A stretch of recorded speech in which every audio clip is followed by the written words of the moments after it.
أعوذ بالله من الشيطان الرجيم بسم الله الرحمن الرحيم lesson number 760 Surah Al-Ma'idah ayah number 108. ذلك أدنى أن يأتوا بالشهادة على وجهها أو يخافوا أن ترد أيمان بعد أيمانهم واتقوا الله واسمعوا والله لا يهدي القوم الفاسقين. اس طریقے سے زیادہ توقع کی جا سکتی ہے کہ لوگ ٹھیک ٹھیک شہادت دیں گے یا کم از کم اس بات ہی کا خوف کریں گے کہ ان کی قسموں کے بعد دوسری قسموں سے کہیں ان کی تردید نہ ہو جائے۔ اللہ سے ڈرو اور سنو،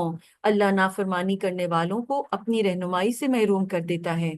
اب دیکھیے اسی کی بات ہم پچھلی دو آیات میں بھی کر چکے ہوئے ہیں، سو یہ تین آیات لنکڈ ہیں آپس میں،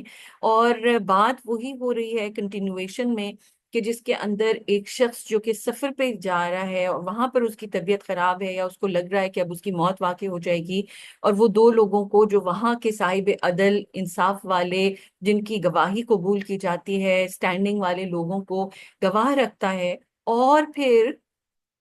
وہ لوگ ایمان مطلب اپنی ایمانداری کے ساتھ ایک گواہی دیتے ہیں، ایک مطلب امانت اس کی جو اس کی سارا ترکہ کے مال تھا جو اس نے چھوڑا تھا، اس کی ڈیتھ کے بعد وہ اس کے ورثاء تک لے کے جاتے ہیں اور ان کے حوالے کرتے ہیں۔ اب ورثاء جو ہے مثلاً ان کو یہ شک پڑ جاتا ہے کہ انہوں نے مال کے اندر خیانت کی ہے، تو پھر وہ پوری کی پوری ایک ترکیب اللہ سبحانہ و تعالیٰ نے ایک سلوشن بتایا کہ عصر کے بعد پھر ان کو کھڑا کیا جائے گا، اور جو وراثت پانے والے لوگ ہیں، جو اس شخص کے رشتہ دار ہیں، وہ ان لوگوں کو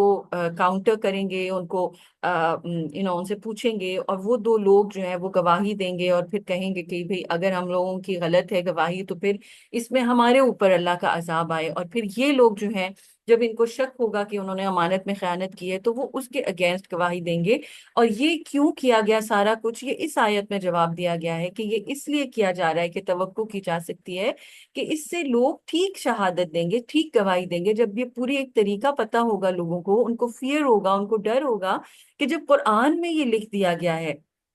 کہ ہم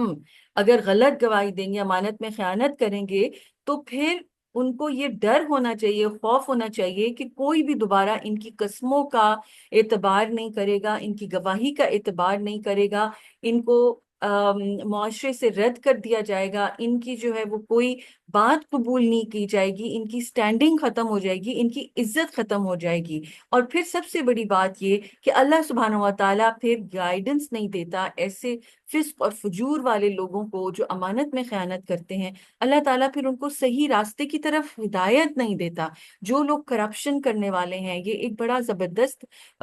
قانون بتا دیا اللہ تعالیٰ نے کہ جو کرپٹ لوگ ہوتے ہیں، جن کے مائنڈز کرپٹ ہوتے ہیں، جو کرپشن کرتے ہیں اور پھر اس پہ جھوٹی گواہی بھی دے دیتے ہیں کہ جی ہم نے کوئی ایسا غلط کام نہیں کیا، تو اللہ تعالیٰ پھر ان کو صحیح راستے کی طرف گائیڈنس نہیں دیتا۔ سامنے راستہ کلیئر نظر بھی آ رہا ہو کہ اس طرح سے اپنے آپ کو ٹھیک کیا جا سکتا ہے یا واپس پلٹا جا سکتا ہے، تو وہ لوگ پھر اس صحیح راستے کی طرف آتے ہی نہیں ہیں۔ اللہ سبحانہ و تعالیٰ ہمیں امانتوں کا پاسدار بنائے، ہمیں سچی گواہی دینے والا بنائے، ہمیں فاسق قوم میں سے نہ کرے اور ان لوگوں میں سے نہ کرے جو لوگوں کا مال غصب کر کے اور پھر جھوٹی گواہی دے کر اس مال کو اپنے ہی مال کے اندر شامل کر لیتے ہیں۔